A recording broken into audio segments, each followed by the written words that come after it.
राधे राधे प्यारे भक्तों। भारतीय सनातन परंपरा में हर दिन और हर तिथि का अपना विशेष महत्व बताया गया है। सप्ताह के 7 दिनों का संबंध अलग अलग देवी देवताओं से माना जाता है और उसी आधार पर कई प्रकार की पूजा उपासना की परंपराएं भी प्रचलित हैं।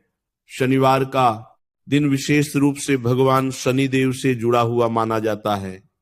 शनिदेव को न्याय का देवता कहा जाता है, जो मनुष्य को उसके कर्मों के अनुसार फल प्रदान करते हैं। यही कारण है कि बहुत से लोग शनिवार के दिन पूजा पाठ, दान, पुण्य और विशेष उपाय करते हैं ताकि उनके जीवन में आ रही कठिनाइयां दूर हो सकें और उनके जीवन में सुख, शांति और समृद्धि का मार्ग खुले। 7 मार्च का शनिवार भी बहुत से भक्तों के लिए एक आस्था और विश्वास का दिन बन सकता है। कई जगहों पर यह मान्यता सुनने को मिलती है कि यदि इस दिन श्रद्धा और विश्वास के साथ तेल का दीपक जलाया जाए तो जीवन में सकारात्मक ऊर्जा बढ़ती है और व्यक्ति को मानसिक शांति मिलती है।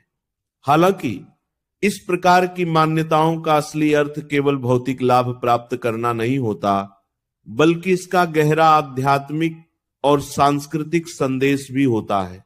भारतीय संस्कृति में दीपक जलाना केवल एक साधारण क्रिया नहीं है, बल्कि यह प्रकाश, आशा और सकारात्मकता का प्रतीक माना जाता है। जब कोई व्यक्ति तेल का दीपक जलाता है तो वह प्रतीकात्मक रूप से अंधकार को दूर करके प्रकाश को अपने जीवन में आमंत्रित करता है। यह क्रिया हमें यह भी सिखाती है कि जीवन में चाहे कितनी भी कठिनाइयां क्यों ना हो, अगर हम विश्वास और धैर्य बनाए रखें तो प्रकाश का मार्ग अवश्य मिलता है। शनिवार को तेल का दीपक जलाने की परंपरा कई वर्षों से चली आ रही है। बहुत से लोग शनि मंदिर में जाकर सरसों के तेल का दीपक जलाते हैं।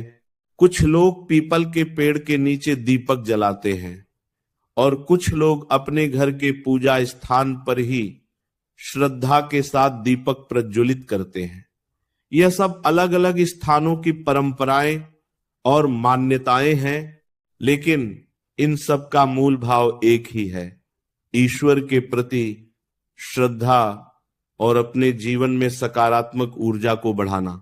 कुछ लोग यह भी कहते हैं कि शनिवार को शांत मन से दीपक जलाने से मन की नकारात्मकता दूर होती है। जब व्यक्ति कुछ क्षण ईश्वर के सामने बैठकर प्रार्थना करता है तो उसका मन धीरे धीरे शांत होने लगता है। यही शांति उसे अपने जीवन की समस्याओं को समझने और सही निर्णय लेने की शक्ति देती है। यह भी याद रखना जरूरी है कि धन, सफलता और समृद्धि केवल किसी एक उपाय से प्राप्त नहीं होते। जीवन में सच्ची प्रगति के लिए मेहनत, ईमानदारी, धैर्य और सही दिशा में प्रयास करना बहुत जरूरी होता है। धार्मिक परंपराएं हमें प्रेरणा देती हैं कि हम अपने जीवन को अनुशासन और सकारात्मक सोच के साथ आगे बढ़ाएं। जब व्यक्ति अपने कर्मों को अच्छा बनाता है, दूसरों के प्रति दया और सम्मान की भावना रखता है और मेहनत से अपने लक्ष्य की ओर बढ़ता है, तब धीरे धीरे उसके जीवन में उन्नति के रास्ते खुलने लगते हैं। दीपक का प्रकाश हमें एक बहुत सुंदर संदेश देता है। एक छोटा सा दीपक भी अंधेरे कमरे को रोशन कर सकता है। उसी प्रकार मनुष्य के छोटे छोटे अच्छे कर्म भी उसके जीवन में बड़ा बदलाव ला सकते हैं। जब कोई व्यक्ति हर दिन अपने विचारों को सकारात्मक बनाता है, अपने काम को पूरी लगन से करता है और दूसरों के साथ अच्छा व्यवहार करता है, तो वह धीरे धीरे अपने जीवन में सफलता की ओर बढ़ने लगता है। शनिवार के दिन की पूजा हमें यह भी सिखाती है कि हमें अपने कर्मों के प्रति सजग रहना चाहिए। शनिदेव को न्यायप्रिय देव